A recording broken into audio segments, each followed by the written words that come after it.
What's up, guys? I'm Chelsea Hernandez, music editor at Swagger RS, and you're now tuned into my podcast, Time Out, where I have conversations with music-related subjects about their workings in music. Hey y'all, what's up? I'm Chelsea Hernandez, music editor with Swagger RS, and you are tuned into Time Out. Today we have special guest 3Breezy. How are you? What's good? What's good? I'm glad you're here and that you're doing all right. First off, you signed with Capitol this year. Congratulations, that's huge. Appreciate How are you it. feeling? Hey, yo, I take it day by day. Like everything happened pretty fast, so it's like I'm still in disbelief. So like it's cool, man. It's crazy for real. Like Capitol, they've been doing me good so far as long as I've been with them. So I'm excited to see what they bring. That's awesome. What did it take for you to get to that point? How did this all happen?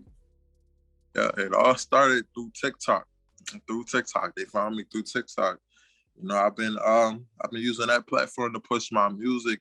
I've only been making music for it hasn't even been a year yet, but I've just been pushing my music through there probably I say 3-4 months before they signed me.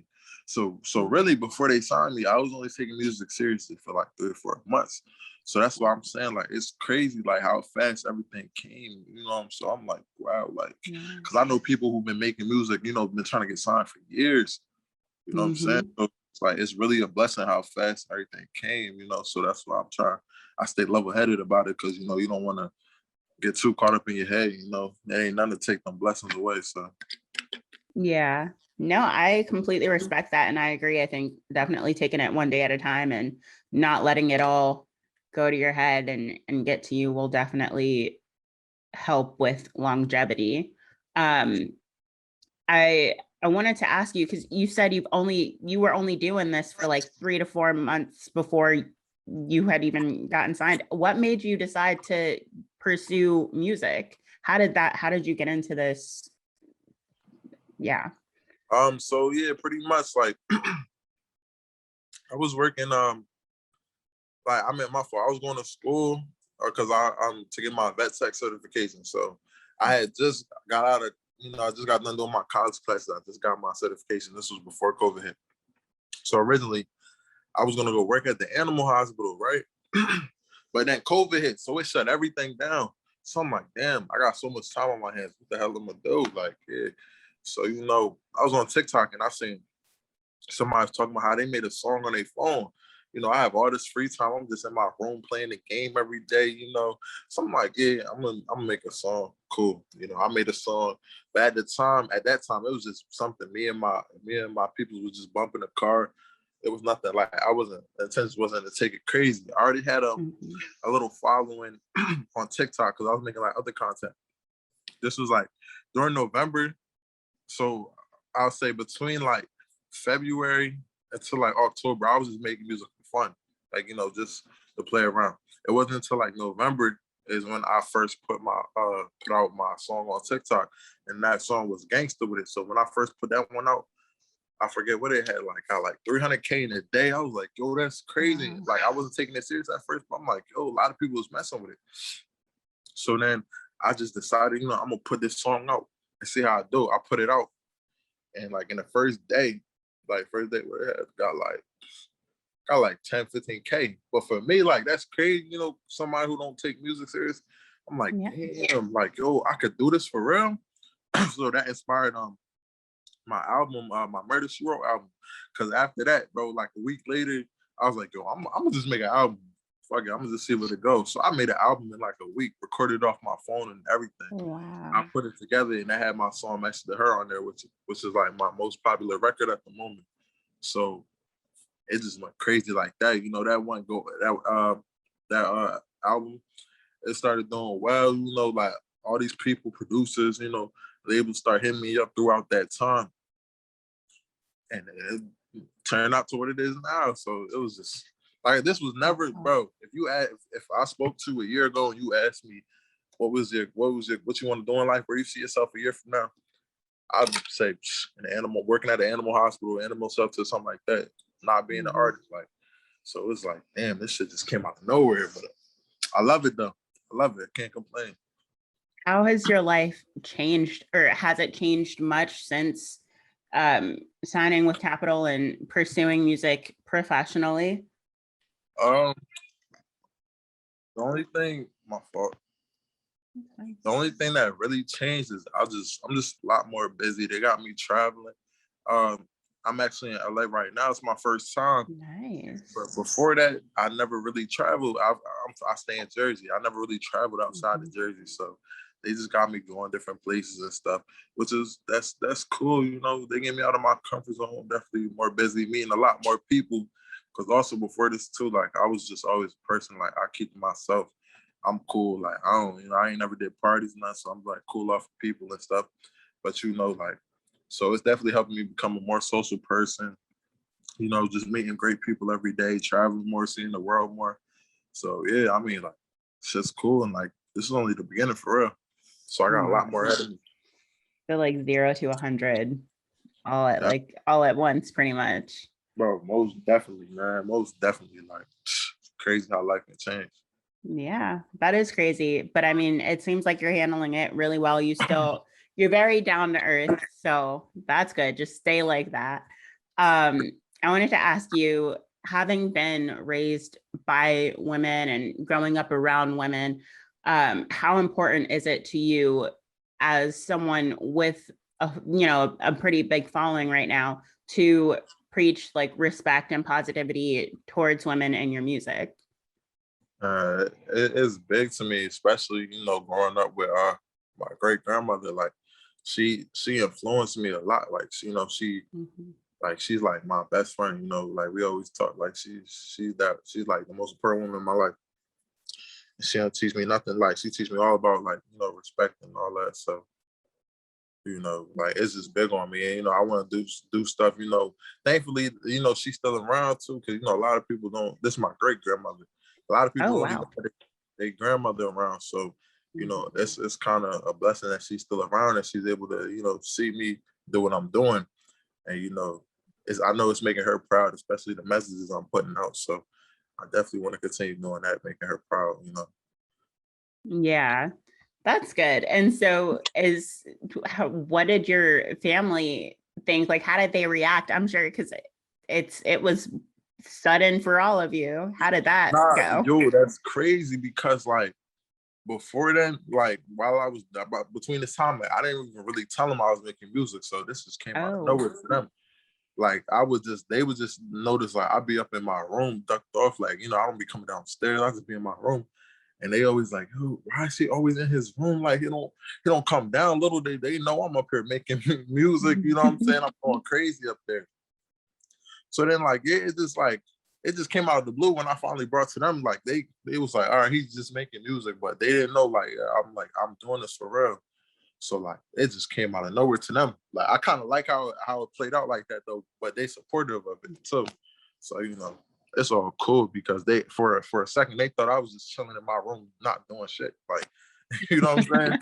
Yeah. It's like he been up there all day. He only come down to eat and use the bathroom. He don't do nothing else. I was like, little do y'all know. Nice. Okay. Well, I mean, I'm glad that everyone is supportive. I'm sure it was such a shock for them, but it's good that they're riding with you through it. Sure. In your music, you touch on a lot of emotions and you seem to be very vulnerable. How, and in the world that we live in, there's this stigma against men, especially Black men, being vulnerable. How do you get to that point, or what makes you comfortable and confident enough to put out music that is emotional and reflects that vulnerability? I would just say like just makes me comfortable just not really caring what anybody else think, because I know I get a lot of people telling me like, why do you make the music you make? Like it's soft, like why you in your feelings, this. But that's just like, like I don't care no matter how hard people claim they be, how tough they may be. Everybody got feelings, people be hurting, people go through stuff. So just me, I just think like, oh, I don't care what anybody else feel. You know, that's what made me comfortable enough to put out this music.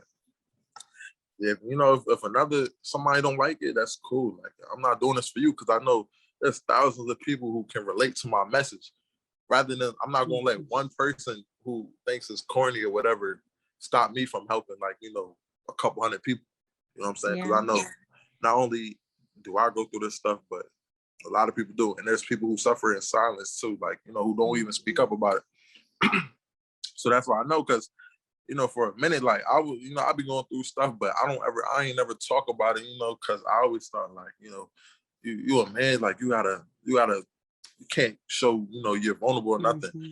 But that's another thing too, growing up with all women, they, help me, like, I'm able to vent some, talk about my feelings. They, it's okay to, feel a certain way, like, we human at the end of the day. So it's just me being comfortable. It's just me not caring what anybody think, for real. That's really, really good. How old are you?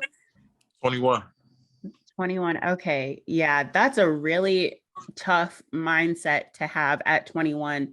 A lot of, I think, 21-year-olds or even people in their 20s aren't at that point yet where it's like, you can't, they don't realize, like, you don't have to listen to what other people say. You don't have to care about what other people say. There's always going to be people that are not okay with what you're saying or how you're living your life or, like, the emotions that you're portraying. And that's fine. But if you're comfortable with it, then that's good. And I commend you for being so young and having that, thick skin and that mindset.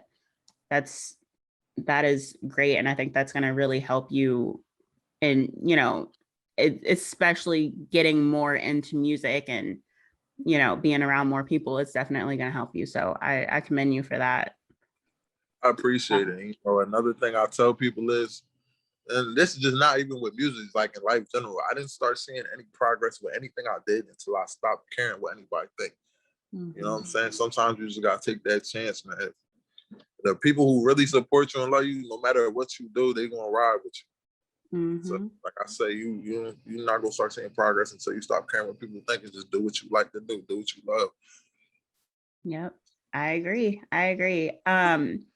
I wanted to kind of veering off of that topic.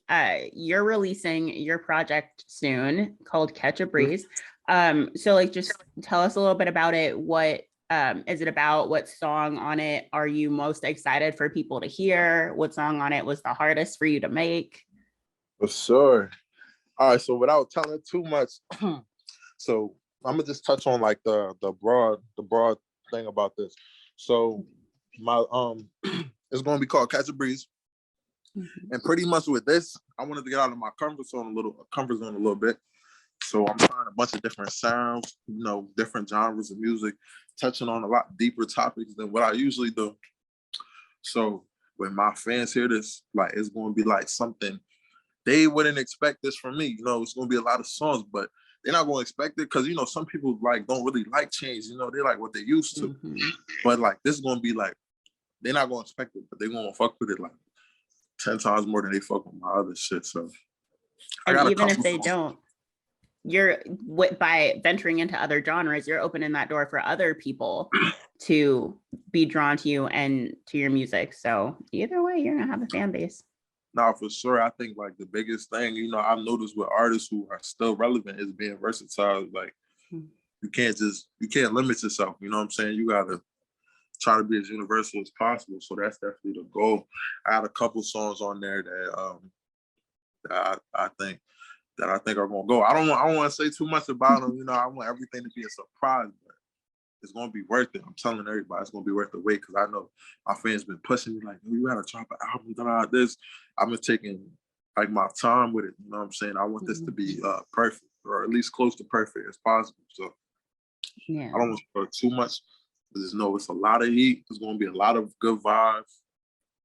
It's gonna be something different, but it's gonna love it. What kind of what genres do you explore on your album? So I get a little into, like, the street talk too, because I feel like that's something that people need to talk to. But I say street sense in a positive way, not too much negative all that, just like dealing with loss, like, depression. Cause like I say, especially in that sense too, it's a lot of people, a lot of dudes out here in the streets who got all this anger, all these emotions, they don't know how to deal with it. You know what I'm saying? So I think that's another good topic, let them know like there's always better alternatives, to deal with this. I talk about depression because, I feel like that's just a broad thing to talk about, I feel like everybody deals with depression in some sort of way. You know what I'm saying? Yeah. So, especially with COVID, a lot of people that maybe didn't experience it before have started to experience it. So yeah. definitely. I speak on a lot of confidence. Like, well, one thing I'll say about my album is they're gonna notice a lot of my tracks. So like a lot of like the album I put out, my Murder She Wrote, like it was a lot of vulnerable, like me, but there was also a lot of uplifting in it. But this one, like I'll say, it's a more confident feel. You know what I'm saying? So like people gonna be listening to the music I got on here, bobbing your head with confidence. You know what I'm saying? It's not like you're not gonna be like dwelling on like any negative energy. You know what I'm saying? So like they're gonna see it. Like you just gonna feel real confident listening to it. You can hear the confidence within my music, like as I get more comfortable recording. I think, and they're gonna see like they're gonna be able to see the difference, man. Because I've been working on my craft. Like it's been such a short time, but I feel like my music has came like far. I improved a lot. I try my best every time I go in the studio. The only way I'm leaving is if I feel like I made like the best song I ever recorded, and I gotta top myself every time I go to the studio. So that's how I know that this album is gonna be crazy. I touched on so many different topics, man. Yeah, well, that's good. I'm excited to hear it. I mean, I think the, vulnerable topics, especially like mental health, that stuff is super, super important, especially for younger people to hear. It's been such a taboo topic for so long, and it's now becoming more acceptable to speak about. Right. And I don't want to like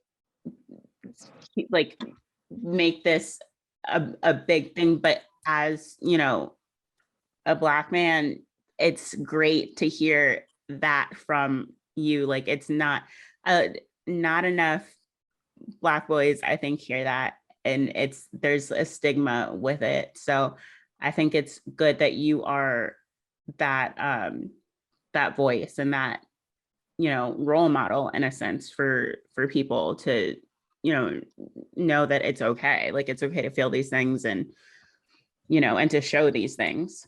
So thank you. For sure, man.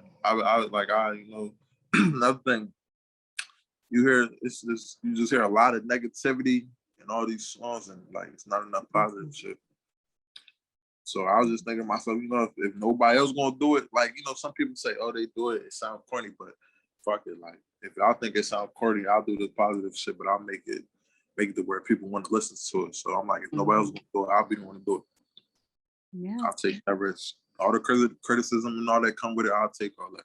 But as long as I'm helping somebody out, at the end of the day, I'm cool. I love that. I really do. And I honestly hope the best for you. Like I want you to succeed, and I can't wait to hear your album. So we'll see do you know when it's coming out? Do you have like a estimate or?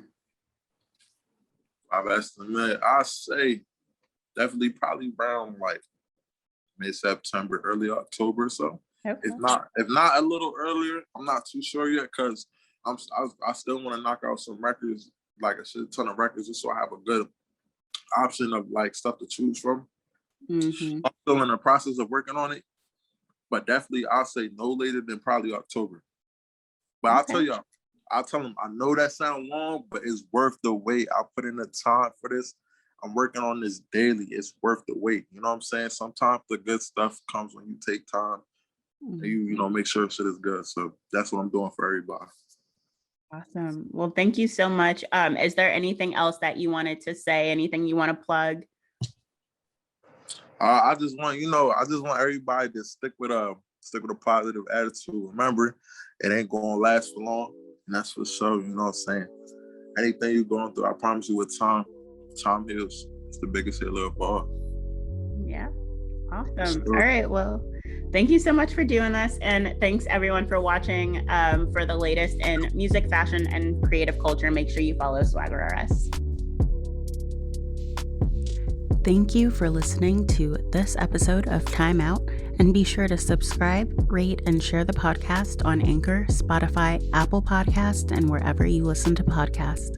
Also, be sure to follow us at Swagger RS on YouTube, Instagram, Twitter, and Facebook.